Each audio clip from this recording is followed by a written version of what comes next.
Well, I think what you're going to look forward to is an unusual kind of White House, because in the Clinton White House and in the Reagan White House, in other words, you take a look at second-term White Houses, and they all have one thing in common, which is, and quite often even one-term presidents, you had a vice president getting ready to try to become president. And from the moment the midterms were over, you would always see this separation between the president and vice president. And suddenly White Houses that had been coherent ceased to be, because people would be dividing up. And some folks would say, even those working for the president, well, maybe I ought to go to this guy. He could be the next president. Al Gore standing in front of the Democratic convention saying, I am my own man. Those are the kinds of things that make it impossible to have everybody pulling in the same direction. Dick Cheney's not running for president. And what Josh Bolton, our chief of staff, has told every cabinet officer is, you do not have a day to waste. He's got the little clock. You've seen this, or a little thing that tells you how many days left in the administration.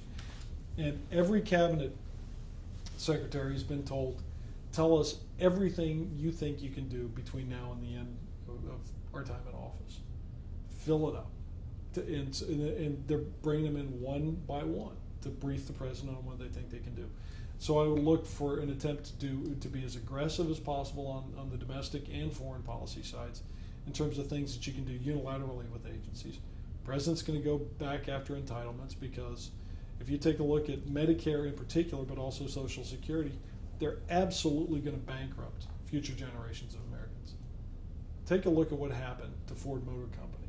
You had a defined benefit program that made absolutely no sense demographically, that overpromised and could not deliver. And what happened? What has happened, like to my brother-in-law who works at the Rouge plant, is he's taken a buyout and he's not going to get the benefits he's been counting on for years. You ought to come up with a system that does not force the American people to face that catastrophic outcome. And the only way you're going to do it is addressing it before the system begins going belly up. So he's going to talk about that. On foreign policy, you're going to have continued efforts to go ahead and go after the terror network. You're also going to have efforts to extend humanitarian assistance and aid. We're the largest donor for AIDS research. The president is concerned about genocide in Darfur, and I think it's the only major world leader to speak out against it consistently, and has been very engaged behind the scenes with other heads of state, trying to get them to step up. You're going to see efforts to continue to promote free trade and to try to make sure that the world does not engage in trade wars, but instead cooperation. And the central focus is make everybody play by the same rules we do. Let's give us a level playing field, and that is the focus of free trade agreements. So there's a whole lot that one can do. Now, because of the unique nature of the president in terms of foreign policy, you've got more freedom to act without Congress on foreign policy, just at the diplomatic level.